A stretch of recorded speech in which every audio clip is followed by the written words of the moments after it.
నల్గొండ జిల్లా పర్యటనలో మంత్రి ఉత్తమ్ కుమార్ రెడ్డికి షాక్ ఇచ్చారు స్థానికులు. ఉత్తమ్ను అడ్డుకొని నిరసన వ్యక్తం చేశారు. అడవిదేవులపల్లి మండలం చిట్యాల గ్రామస్తులు ధర్నాకు దిగారు. దున్నపోతుల గండి ఎత్తిపోతల పథకం సమీక్షా సమావేశం ముగించుకొని వెళ్తుండగా మంత్రిని అడ్డుకొని నిరసన తెలిపారు. టెయిల్ పాండ్, బ్యాక్ వాటర్ కారణంగా తమ ఇల్లు నీట మునుగుతున్నాయని ఆవేదన వ్యక్తం చేశారు. నష్టపరిహారంతో పాటు పునరావాసం కల్పించాలని డిమాండ్ చేశారు. అయినా ఉత్తమ్ మాత్రం కనీసం కారు దిగి వారి గోడు వినకుండానే అక్కడి నుంచి వెళ్లిపోయారు. దీంతో మంత్రి తీరుపై స్థానికులు ఆగ్రహం వ్యక్తం చేశారు.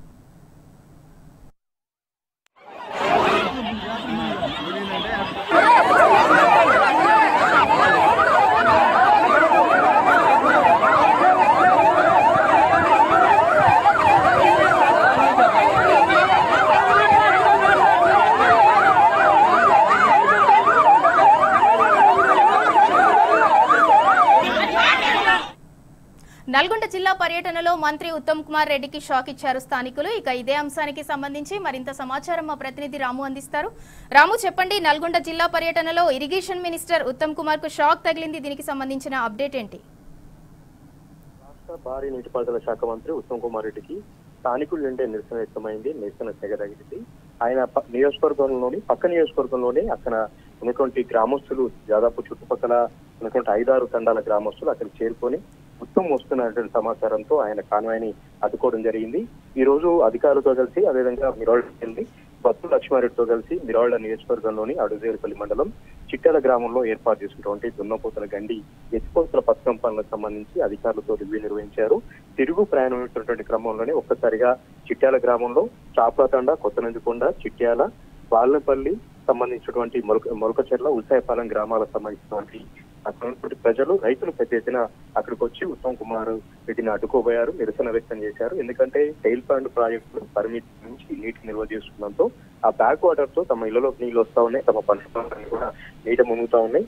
మాకు పునరావాసం కల్పించాలి, పునరావాస కేంద్రాలను ఏర్పాటు చేసి తమకు సరైనటువంటి పునరావాసం అందించాలని మంత్రి దగ్గర డిమాండ్ చేయడం జరిగింది. ఇదే రకంగా చాలా రోజులుగా ఈ డిమాండ్ వ్యక్తమవుతా ఉంది. నాగార్జున సాగర్ కి ఫ్లడ్ వస్తున్నటువంటి ప్రతిసారి కూడా టెయిల్ పాండ్ లో పరిమితికి మించి నీటిని నిల్వ చేస్తా ఉన్నారు. దీంతో ఆ బ్యాక్ వాటర్ అంతా కూడా వచ్చి ఈ చుట్టుపక్కల గ్రామాల్లోకి వస్తున్నాయి. బ్యాక్ వాటర్ అంతా కూడా పాములు, తేళ్లు, ముసలు కూడా ఆ గ్రామాల్లోకి వస్తున్నాయి.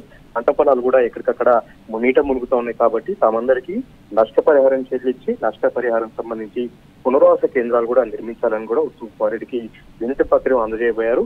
కానీ దాదాపు 50 మంది పోలీసులతో అక్కడికి వచ్చినటువంటి ఉత్తమ్ కుమార్ రెడ్డి పోలీసుల చేత ఆ నిరసనకారులందరినీ కూడా నెట్టివేయించారు. కనీసం కారు దిగి వారి సమస్యల్ని వినే ప్రయత్నం కూడా మంత్రి చేయకపోవడంతో అక్కడ ఉన్నటువంటి గ్రామస్తులందరూ కూడా ఒక్కసారిగా కాన్వాయ్కి అడ్డుపడడం జరిగింది. వారందరిపైన అసహనం వ్యక్తిస్తూ మంత్రి కోపద్రికులవుతూ అక్కడి నుంచి వెలుంబేరినటువంటి పరిస్థితిని కూడా మనం చూస్తా ఉన్నాం. ఎత్తిపోతల పథకాలు పూర్తి కాలేదు. బీఆర్ఎస్ పార్టీ ప్రభుత్వంలో ఏదైతే టెండర్లో పిలిచారో ఆ ఎత్తిపోతల పథకాలకు సంబంధించి కూడా పనులు ముందుకు పోవట్లేదు. ఎక్కడ గొంగ వేసిన గుంపులు అక్కడే ఉంది. తమ పంట పొలాలు మాత్రం నీట మునుగుతా ఉన్నాయి. టెయిల్ పాండ్ ప్రాజెక్ట్ లో దాదాపు 25 టీఎంసీల నీరు ఇప్పుడు నిల్వ ఉంది. అంత నీరు అక్కడ అవసరం లేదు. ఆ టెయిల్ పాండ్ ప్రాజెక్ట్ నుంచి కేవలం మిషన్ భగీరథ సంబంధించినటువంటి తాగునీటిని మాత్రమే తీసుకుంటున్నారు. కాబట్టి 10 టీఎంసీల లోపే అక్కడ నీరు నిల్వ చేస్తే ఈ 5-6 గ్రామాలకు సంబంధించినటువంటి పంట పొలాలు నీట మునుగవు. అక్కడ నీటి నిల్వ అనేది తగ్గించాలని కూడా రైతులు అక్కడ డిమాండ్ చేశారు.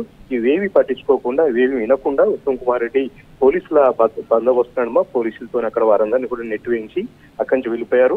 ప్రస్తుతానికైతే ఆందోళనకారులు అయితే ధర్నా చేస్తూనే ఉన్నారు. ఉత్తమ్ కుమార్ రెడ్డి ఖచ్చితంగా ఆలోచన చేయాలి, ఈ పునరావాస కేంద్రాలను ఏర్పాటు చేయాలి, లేదంటే టెయిల్ పాండ్ ప్రాజెక్ట్ లో నీటి నిల్వ కూడా తగ్గించాలని కూడా వాళ్ళు డిమాండ్ చేస్తా ఉన్నారు. సింధూరా.